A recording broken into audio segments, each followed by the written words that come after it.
Sir నమస్కారం sir. నమస్తే. Sir CM Revanth గారితో సినీ ప్రముఖుల భేటీ అయితే ముగిసిపోయింది. అయితే అందులో టాలీవుడ్‌కు కొన్ని ప్రతిపాదనలు చేశారు సీఎం రేవంత్ రెడ్డి గారు. అందులో మేజర్‌గా కొన్ని బయటకొచ్చాయి సార్. వాటిలో ఒకటి ఈ బెనిఫిట్ షోలు అండ్ టికెట్ రేట్ల పెంపు విషయంలో మాత్రం సానుకూలంగా వ్యవహరించలేదు. దాన్ని పెంచడానికి గవర్నమెంట్ పెద్దగా ఆమోదం తెలపలేదు అని చెప్పేసి వార్తలైతే వస్తున్నాయి సార్. మరి ఇప్పుడు ఇదే కరెక్ట్ అయితే ఇదే నిర్ణయం గనుక తీసుకుంటే దీని ఇంపాక్ట్ ఏపీ గవర్నమెంట్ పైన కూడా పడుతుందా? ఏపీలో కూడా ఇటువంటివే అమలు చేసే అవకాశం ఉందా? అప్పుడైతే ఆ టైంలో మరి పాన్ ఇండియన్ సినిమాల పరిస్థితి ఏంటి? బిగ్ బడ్జెట్ సినిమాలు మరి ఉంటాయా? ఉండయా? సో వీటిపైన మీ ఒపీనియన్ ఏంటి సార్? బెనిఫిట్ షోలు అండ్ టికెట్ రేట్ల పెంపు సినిమాల పైన ఎటువంటి ప్రభావాన్ని చూపిస్తాయి? అంటే ఇక్కడ ప్రధానంగా బెనిఫిట్ షోస్‌కి సంబంధించి హ్మ్. ఫ్లోర్‌లో చెప్పిన మాటకి కట్టుబడి ఉంటాను అని సీఎం గారు చెప్పినట్టుగా మనకు తెలుస్తోంది. ఓకే. ఇంకా వీళ్ళు బయటకొచ్చి మాట్లాడితే ఇంకెన్ని వివరాలు తెలుస్తాయో అప్పుడు చూడాలి. ఓకే. అయితే బెనిఫిట్ షోస్ రద్దు విషయంలో ఆయన సీరియస్‌గా ఉన్నారు అనే మాట వినిపిస్తోంది గానీ, ఈ టికెట్ల రేట్ల పెంపుకు సంబంధించి అంత పట్టుబట్టినట్టుగా కనిపించటం లేదు. హ్మ్. అంటే మేబీ టికెట్ల హైక్ ఉండొచ్చు. అంటే ఇచ్చి పుచ్చుకునేటువంటి ధోరణిలోనే ఉన్నారు. రెండోది బెనిఫిట్ షోస్‌కి సంబంధించి కూడా ఆ మాట కూడా ప్రస్తావనకు వచ్చింది. అంటే రోడ్ షోస్ చేయటము ఇలాంటివి చేయకండి. జనరల్‌గా ఏదైనా ఒక ఊరేగింపు చేయాలంటే పోలీస్ పర్మిషన్ కావాలి. ఓకే. వితౌట్ పోలీస్ పర్మిషన్ మీరు ఊరేగింపు చేస్తే దాన్ని వయలేషన్ కింద భావించి కేసులు పెట్టాల్సి ఉంటుంది. నిజానికి మొన్న అల్లు అర్జున్ చేసినటువంటి రోడ్ షోకి ఆయన మీద విడిగా ఒక కేసు నమోదు చేసే అధికారం ఉంది ప్రభుత్వానికి. అయినప్పటికీ వాళ్ళు అలాంటి పనేం చేయలే. జెంటిల్‌గానే వ్యవహరించారు. అది కూడా సీఎం గారు ప్రస్తావించినట్టుగా తెలుస్తోంది. హ్మ్. బాబు రోడ్ షోస్ చేయమాకండి. శాంతి భద్రతలు అనేది చాలా ముఖ్యం ప్రభుత్వానికి. శాంతి భద్రతలకి విఘాతంగా ఎవరు ఎలా ప్రవర్తించినా దాన్ని సీరియస్‌గా పట్టించుకోవాల్సి ఉంటుంది. హ్మ్. వాళ్ళు ఎంత సెలబ్రిటీస్ అయినప్పటికీని కాన్షియస్‌గానే ఉంటాం మేము అనేది ఇండికేషను. ఓకే. ఈ సందర్భంగా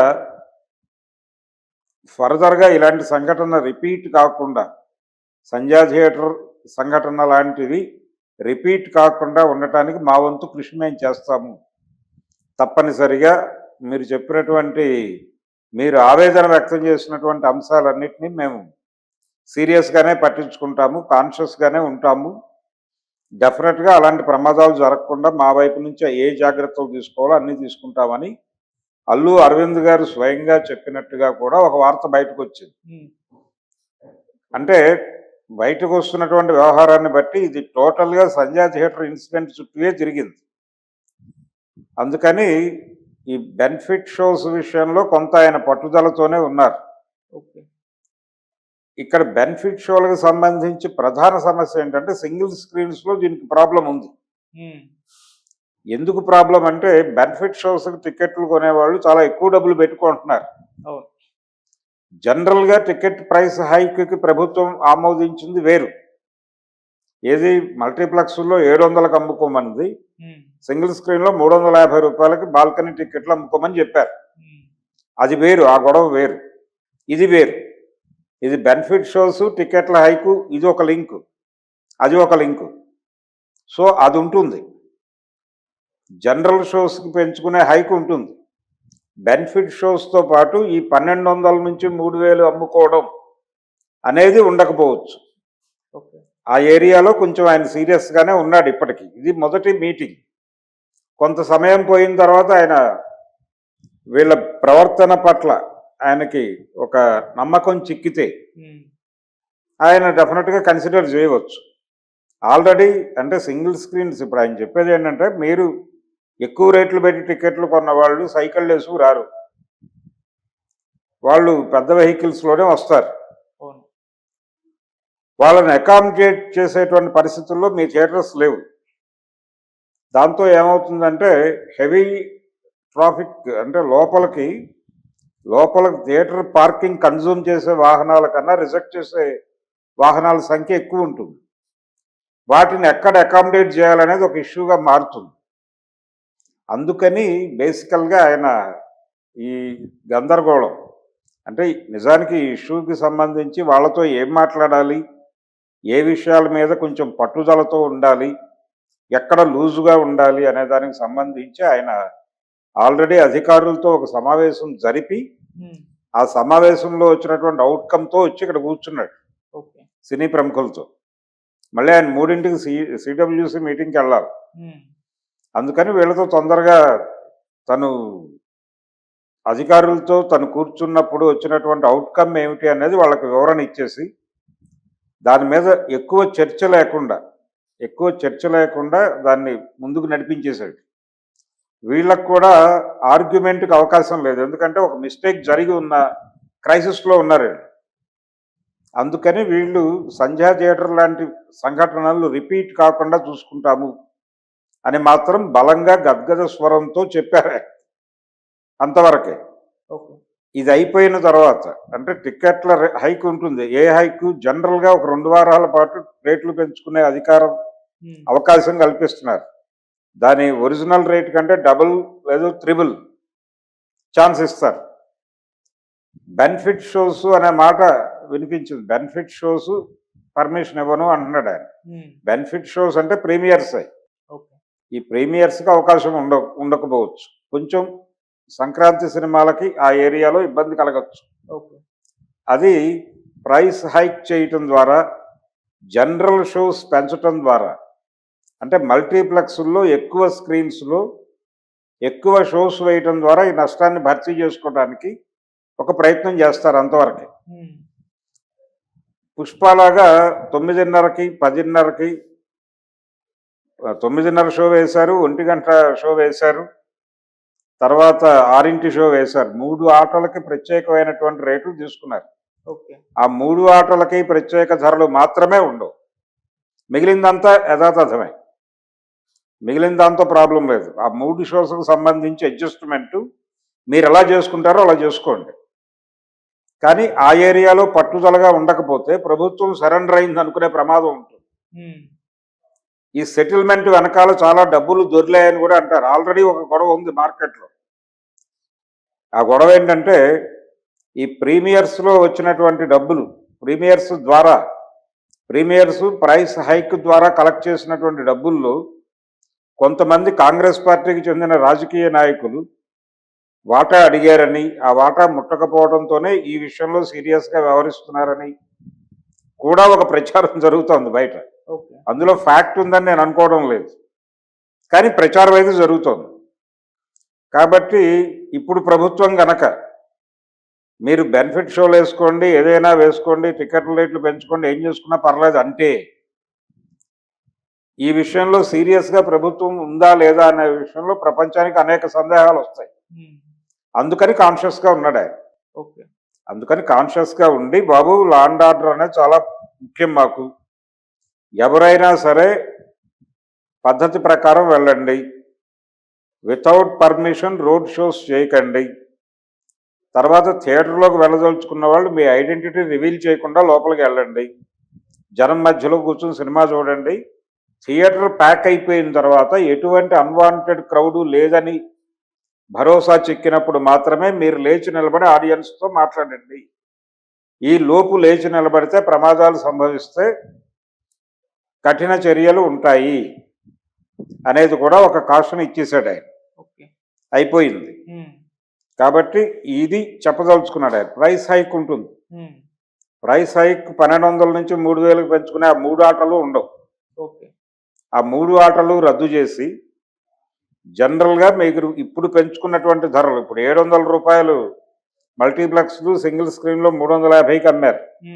రేపు గేమ్ చేంజర్కి మొదటి 2 రోజులు మల్టీప్లెక్స్లో 800, సింగిల్ స్క్రీన్లో 500 చేసి అమ్ముతామంటే జనం చూడటానికి వస్తే అమ్ముకోండి అంటాడు ఆయన. అది అప్పటి పర్మిషన్, అప్పటి లెటర్ పెట్టి దాని మీద ఓకే ఆర్డర్ తెచ్చుకుంటాడు ఆయన, దిల్ రాజు గారు. కానీ జనం ప్రిపేర్ అవ్వాలి కదా. జనం 3000 పెట్టి కూడా ప్రిపేర్ అయ్యారు మొన్న. జనాల్ని మీరు అలా ప్రిపేర్ చేస్తే ఈ నష్టాన్ని అక్కడ భర్తీ చేసుకోవాలి. దానికైతే ఒక విండో ఓపెన్ చేశారు. ఆ విండో ఓపెన్ చేశారు. దాన్ని ఎలా వినియోగించుకుంటారు అనేది వాళ్ళ ఇష్టం. ఇది టోటల్గా. అయితే ఇక్కడ ప్రధానంగా మనం చూడాల్సింది ఏంటంటే ఒరిజినల్గా ఈ సినిమాకి ఎంత అయింది, ఉమ్, పుష్ప 2కి ప్రొడక్షన్ వాల్యూ ఎంత ఉంది ఆ సినిమా చూసిన తర్వాత మనకు వచ్చే అభిప్రాయం. ఎంత తన్నుగులాడినా 300 నుంచి 400 కోట్లు దాటే ఛాన్స్ అయితే లేదు అది, ఓకే. దాని ప్రొడక్షన్ వాల్యూ. ఉమ్, కానీ అది 700 కోట్లు పెట్టి తీసాము అనే మాట దొర్లింది. ఓకే. 700 కోట్ల పైన బడ్జెట్ అయింది మాకు అని మాట్లాడారు. అంటే రెట్టింపు రేటు వాళ్ళు హైప్ చేసి క్రియేట్ చేశారు. దాన్ని రిటర్న్స్ రాబట్టుకోవడానికి మాకు ఇంతకంటే మార్గం లేదు కాబట్టి మాకు అనుమతి ఇవ్వండి అని అడిగితే వీళ్ళు కన్సిడర్ చేశారు. ఉమ్, అంటే వాళ్ళు తమ ప్రాజెక్ట్ కాస్ట్ని వాల్యుయేషన్ సర్టిఫికెట్, జనరల్గా బ్యాంకుల్లో లోన్ తీసుకునే వాళ్ళు తమ ప్రాపర్టీ తాలూకా వాల్యుయేషన్ సర్టిఫికెట్ని కొంచెం పెంచి రాయించుకుంటారు. ఓకే. రాయించుకుని బ్యాంకు నుంచి లోన్ తెచ్చుకుంటారు. ఒకవేళ ఆ ప్రాపర్టీ విడిపించుకోలేకపోయినా వీడికి నష్టం రాదు, అది వదులుకుంటాడు. చాలా బ్యాంకుల నుంచి ఆక్షన్స్కి వచ్చేటువంటి ప్రాపర్టీస్ అవే. అలాంటి డ్రామా ఒకటి నడిపారు. ఉమ్, అది క్లియర్గా అర్థమవుతుంది. ఓకే. మ్యాక్సిమం 300, ఉమ్, 300 కోట్ల సినిమా అది. దాన్ని 700 కోట్లుగా ప్రొజెక్ట్ చేసి ఈ ప్రైస్ హైక్ తెచ్చుకుని వాళ్ళు ఇనీషియల్ అంటే 2 రోజుల్లోనే కుమ్మేయాలని చూశారు. వాళ్ళు అమ్మిన రేట్లు వేరే. వాళ్ళు అమ్మిన రేట్లు 1000 కోట్లకు అమ్మారు సినిమాని. 1000 కోట్లు కొనుక్కున్నవాడు ప్రాఫిట్లో బయటకు వెళ్ళాలి కదా. ఉమ్, అందుకని ఈ ప్రైస్ హైక్, ప్రీమియర్స్ దాని ద్వారా కొంత సేవ్ చేశారు. వెరీ మార్నింగ్ షో టాక్ వచ్చే లోపే వాళ్ళు పెట్టినటువంటి ఇన్వెస్ట్మెంట్లో మెజారిటీ షేర్ వచ్చేయాలి. అది ప్రోగ్రామ్. ఓకే. ఆ వ్యూహం వర్కౌట్ అయింది ఆ సినిమాకి. ఇప్పుడు కూడా ఈ సంఘటన జరిగిన నేపథ్యంలో ఇండస్ట్రీకి కొంచెం ఒళ్ళు దగ్గర పెట్టుకుని వ్యవహరించాలి. ఉమ్, గ్రాంటెడ్గా బిహేవ్ చేస్తే ప్రభుత్వాలు క్షమించవు అనేటువంటి కొంచెం భయం నేర్పించే ప్రయత్నంలో ఉన్నాడు రేవంత్ రెడ్డి. ఓకే. ఆ భయం నేర్పించడం కోసం ఆయన శాంతి భద్రతలు ఇవన్నీ మాట్లాడాడు వాళ్ళతో. ఇండస్ట్రీకి సంబంధించిన ఇతర సమస్యలు వాటి పట్ల సానుకూలంగానే ఉంటామని చెప్పారు. దాంతోపాటు ఈ విషయాల్లో నాకు ఇది కావాలి. రెండోది ఆయన కోరింది ఏంటంటే డ్రగ్స్ ఇలాంటి విషయాలకు సంబంధించి కొన్ని ప్రమోషనల్ వీడియోలు కావాలని గతంలోనే కోరాడు. ఈ ప్రమోషనల్ వీడియోస్ ఎవరో ఒకరితో చుట్టేసి పంపిస్తున్నారు కొంతమంది. ఉమ్, అది కాదు. ఏ సినిమా కోసం మీరు మా దగ్గరికి పర్మిషన్ల కోసం వస్తున్నారో ఆ సినిమా హీరో హీరోయిన్స్తోనే చేయించండి. అది చేయిస్తే దాని ఇంపాక్ట్ ఉంటుంది అనేది సీరియస్గా చెప్పినట్టుగా మనకు తెలుస్తున్నటువంటి విషయం. ఓకే. అంతకు మించి ఆయన పెద్ద కోరికలేం కోరలా. ఆ 3 ఆటలు మర్చిపోండి అన్నాడు. ఆ 3 ఆటలు టెంపరీగా మర్చిపోండి. పరిస్థితులు సానుకూల పడితే భవిష్యత్తులో తిరిగి సమీక్షించి చేయవచ్చు. ఉమ్, అయితే కోమటిరెడ్డి వెంకటరెడ్డి గారు ఒక మాట అన్నాడు, సినిమా సందేశాత్మకమైతే అప్పుడు స్పెషల్ రివ్యూ చేసి ప్రజలకి ఉపయోగపడే సినిమా అనుకున్నప్పుడు ఆ స్పెషల్ కన్సిడరేషన్ ఇస్తాము అని, ప్రతి సినిమాని రివ్యూ చేస్తామనే మాట అన్నాడు ఆయన. ఉమ్, ఒకవేళ రేపు సంక్రాంతికి గేమ్ చేంజర్ అనేది ప్రజలకు ఉపయోగపడే సినిమా, అది ఎన్నికల వ్యవస్థ మీద కామెంట్స్ ఉన్నాయి, దానిలో వ్యవసాయ రంగానికి ప్రభుత్వం ఇస్తున్నటువంటి సహకారానికి సంబంధించిన కొన్ని అంశాలు ఉన్నాయి. ఈ నేపథ్యంలో అది ఒక సందేశాత్మక చిత్రము అనేటువంటి కేటగిరీలో వాళ్ళు కన్సిడర్ చేస్తే దానికి ప్రీమియర్స్ వేసుకోవడానికి 1500 నుంచి 10,000కి అమ్ముకోవడానికి పర్మిషన్ ఇవ్వచ్చు. అవును. అది ఛాన్స్ ఉంది, ఇంకా టైం ఉంది కాబట్టి చూద్దాం. ఈ ఫస్ట్ మీటింగ్లో అయితే ఆయన పర్టికులర్గా ఈ విషయంలో రిజిడ్గా ఉన్నాడు. ఓకే. ఆ రిజిడ్గా ఉండటం అనేది కనిపించింది. నష్టపోయే ప్రమాదం ఏం లేదు ఇండస్ట్రీ. ఉమ్, ప్రైస్ హై అంటే ప్రీమియర్స్ లేకపోవడం వల్ల నష్టపడిపోయి వాళ్ళు ఇంకా పాన్ ఇండియా సినిమాలు తీయలేరా అనేటువంటి సందేహాలు అక్కర్లేదు. ఓకే. మీరు పాన్ ఇండియా లెవెల్ సినిమా చేయడానికి 300 కంటే అవ్వదు. ఏం చేసినా ఈ సినిమాకి అయింది కూడా అదే. కానీ 700 దాకా ప్రొజెక్ట్ చేసి దాన్ని అమ్మే ప్రయత్నం చేశారు. దాని మీద వీళ్ళు ఆశించిన దానికంటే 300 కోట్లు అదనంగా వచ్చింది. ఉమ్, ఆ అదనపు డబ్బులు బయ్యర్స్కి రావడం కోసం వీళ్ళు సినిమాకి ఒక హైపు ఫేవరు క్రియేట్ చేశారు. ఆ హైపు ఫీవరు క్రియేట్ చేయడంలో భాగంగానే ఈ ఇన్సిడెంట్ జరిగింది. ఓకే. అందుకని ఇలాంటి ఇన్సిడెంట్లు జరగకుండా థియేటర్ల దగ్గర కేర్ తీసుకోండి అని చెప్తున్నాడు ఆయన. ఉమ్, ఆల్రెడీ ఆ కేర్ కార్యక్రమం మొదలైంది. సంధ్యా థియేటర్లో గేట్స్ ముందు బారికేట్లు పెట్టేటువంటి కార్యక్రమం, అలాగే ఇతర మార్పులు చేర్పులు చేస్తున్నారు. ఎక్కువ మంది రోడ్డు మీద నిలబడకుండా స్ట్రైట్ అవే థియేటర్లోకి అలౌ చేసేటువంటి ఒక ప్యాసేజ్ ఏర్పాటు చేయడం కోసం కొన్ని మార్పులు చేర్పులు చేస్తున్నారు అక్కడ. ఓకే. పని మొదలైంది. అందుకని అరవింద్ గారు కాన్ఫిడెంట్గా చెప్పగలిగాడు, ఇలాంటి సంఘటనలు పునరావృతం కాకుండా చూసుకుంటాము అని. ఉమ్, ఆయనకు కావాల్సిందే అదే. వీళ్ళు సబ్మెసివ్ గాను కన్ఫెసివ్ గాను తన దగ్గరకు వస్తే ఆయన సానుకూలంగా స్పందించడానికి సిద్ధంగానే ఉన్నాడు. సినిమా పరిశ్రమ వర్సెస్ రేవంత్ రెడ్డిగా ట్రీట్ చేశారు ఈ విషయాన్ని. ఉమ్, అలాగే ప్రొజెక్ట్ చేసే ప్రయత్నం చేశారు మీడియా నుంచి కూడా. అటువంటిది ఏమీ లేదు, ఇది అనవసరంగా కల్పిస్తున్నటువంటి కథనం. ఇన్సిడెంట్ జరిగింది కాబట్టి మేము రియాక్ట్ అయ్యాం తప్ప ఇంతకు ముందు మీ పట్ల ఏమన్నా వ్యతిరేకంగా ఉన్నామా? మీరు కదా అడిగింది టికెట్ల రేట్లు పెంచుకుంటామని మేము సంతకం పెట్టాంగా. 2 రోజులు డిలే అయి ఉండొచ్చు. వీళ్ళు అప్లికేషన్ పెట్టాక 2 days కన్ఫర్మ్ కాలా. ఏది ఈ ప్రీమియర్స్కి సంబంధించి కన్ఫర్మేషన్ రాకుండానే టికెట్లు అమ్మారు. కన్ఫర్మేషన్ వచ్చాక 1200కి అమ్మారు, కన్ఫర్మేషన్ రాకముందు 3000కి అమ్మారు. ఉమ్, ఇది కండిషన్. ఓకే. అంటే వస్తుందనే కాన్ఫిడెన్స్తో ఉన్నారు. ఆయన హామీ ఇచ్చి 2 days టైం అడిగారు. వాళ్ళ అధికారులతో మాట్లాడుకుని నెమ్మదిగా సాల్వ్ చేశారు దాన్ని. అంత కన్సిడరేషన్ ఇచ్చినప్పుడు మీరు చేసిన పని ఏంటి అనేది ప్రశ్న. ఉమ్, మీరు ప్రాపర్గా వ్యవహరించక మీరు తలకాయ నొప్పి తెచ్చుకొచ్చి మాకు మళ్ళీ మీరే విమర్శలు చేసేస్తే అలా. సో మేము కొన్ని రూల్స్ అండ్ రెగ్యులేషన్స్ పెట్టుకోదలుచుకున్నాం మీతో వ్యవహరించేటప్పుడు. ఓకే. అకార్డింగ్ టు ఆ rules and regulations me behaviour ఉంటే మేమేం అభ్యంతరం చెప్పం. అవి మీరితే మాత్రం కన్సిడర్ చేయం, సీరియస్గా ఉంటుంది వ్యవహారం ఉమ్, అనేది చెప్పాడు. ఓకే. దాని పట్ల వీళ్ళు కూడా సుముఖంగా వ్యవహరించక తప్పని పరిస్థితి. అందరూ హంబుల్గానే ఉన్నారు, ఒబీడియంట్గానే మీరు ఎలా చెప్తే అలా అనే పద్ధతిలోనే వ్యవహరించారు. ఉమ్, ఈ టిక్కెట్ల రేట్లు పెంపు అనేది ఉండదు కాబట్టి నష్టపోతుంది, పాన్ ఇండియా సినిమాలు ఉండవు తెలుగు నుంచి, ఇంకా లోకల్ మార్కెట్ సినిమాలే అని అనుకోనక్కర్లేదు. ఆల్రెడీ థియేటర్లలో ప్రైస్ పెంచుకోవడానికి పర్మిషన్ ఇస్తారు. కేవలం 1200 నుంచి 3000కి టిక్కెట్లు పెంచుకునే అధికారం మాత్రమే కోల్పోతారు. అది కూడా 3 ఆటలకి మాత్రమే. ఓకే. 3 ఆటల తర్వాత ఎలాగూ పనిచేయదు ఆర్డర్. ఉమ్, 4వ ఆట నుంచి వారు చెప్పిన ఈ 700 350కి అమ్ముకోవాలి. ఉమ్, ఆ 700 350కి ఈయన అడ్డం కాలు పెట్టలా.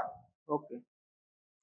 మీరు 100 రూపాయలకే టికెట్లు అమ్మాలని అనలా. ఆ తర్వాత మీరు ప్రీమియర్స్ ప్రైస్ హైక్ ఈ 2 తప్ప మిగిలింది ఏదైనా ఓకే అన్నాడు. సో ఇబ్బంది ఏం లేదు. ఓకే. సింగిల్ స్క్రీన్స్లో అవకాశం ఉండకపోవచ్చు కానీ మల్టీప్లెక్స్లో స్క్రీన్స్ పెంచుతారు.